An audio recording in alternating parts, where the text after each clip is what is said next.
आज हम आचार्य चाणक्य की शिक्षाओं पर एक नज़र डाल रहे हैं, खासतौर पर उनके ग्रंथ लोक व्यवहार के सारांश से।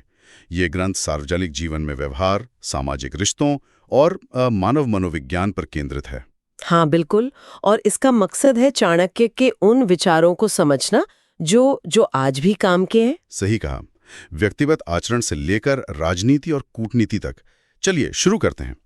तो चाणक्य का मानना था कि जीवन में सफलता के लिए इंसान के स्वभाव को समझना बहुत जरूरी है।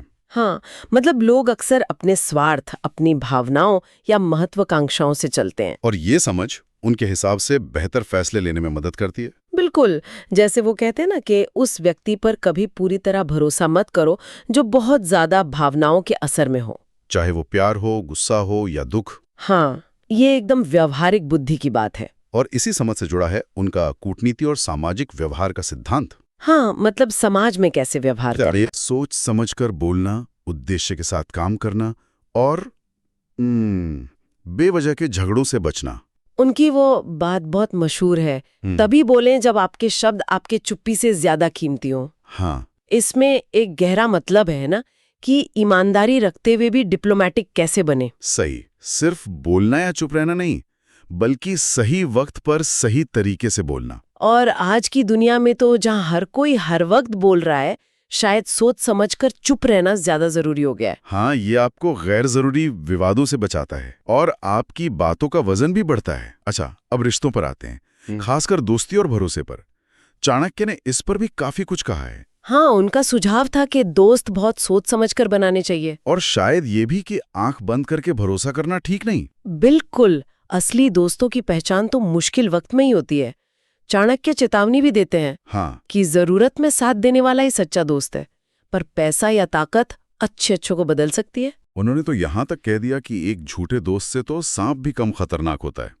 ये तो हाँ, काफी कठोर बात लगती है। हाँ, कठोर है, पर शायद उस समय के खतरों को देखते हुए जरूरी सलाह थी। और ये आज भी हमें सतर्क रहने की याद दिलाता है, चाहे पर्सनल लाइफ हो या प्रोफेशनल। सही कहा।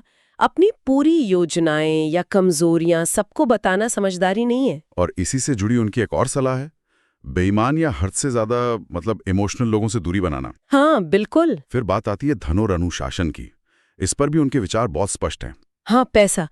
उनका मानना था कि पैसा नैतिकता से कमाना चाहिए और समझदारी से खर्च करना चाहिए। बचत पर भी जोर था। और पैसे को लेकर उनका नजरिया दिलचस्प है।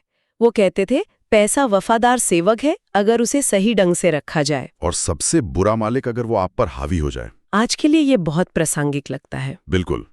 उपभोक्ता हावी संस्कृति में सोचने वाली बात है। साथ ही चाणक्य आत्मनियंत्रण पर बहुत जोर देते थे, खासकर गुस्सा और इच्छाओं पर काबू पाना। हाँ, उनका मानना था कि जो खुद पर नियंत्रण नहीं रख सकता वो दूसरों पर शासन कैसे करेगा। सही बात है। और आखिरकार सबसे ऊपर वो रखते थे ज्ञान की ताकत को, शिक्षा और विवेक। हाँ, उनके लिए ये शारीरिक बल से कहीं ज्यादा महत्वपूर्ण थे। ज्ञान ही असली शक्ति है जिसे कोई चुरा नहीं सकता। एक बुद्धिमान व्यक्ति दिमाग से वो हासिल कर सकता है जो ताकत से नहीं। और इसी से जुड़ा एक और सबक है, अपनी और दूसरों की गलतियों से सीखते रहना।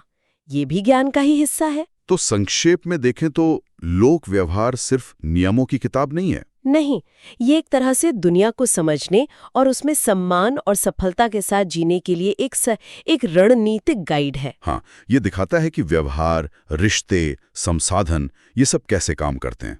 और ये आज के संदर्भ में एक अहम सवाल भी खड़ा करता है। क्या? कि इस डिजिटल दौर में जहां हर कोई फौरन अपनी राय रखता है, सब कुछ इतना सार्वजनिक है, वहां चाणक्य के आत्मसंयम, सोची समझी चुप्पी और विवेकपूर्ण वाणी के सिद्धांत वो कितने प्रासंगिक रह गए हैं।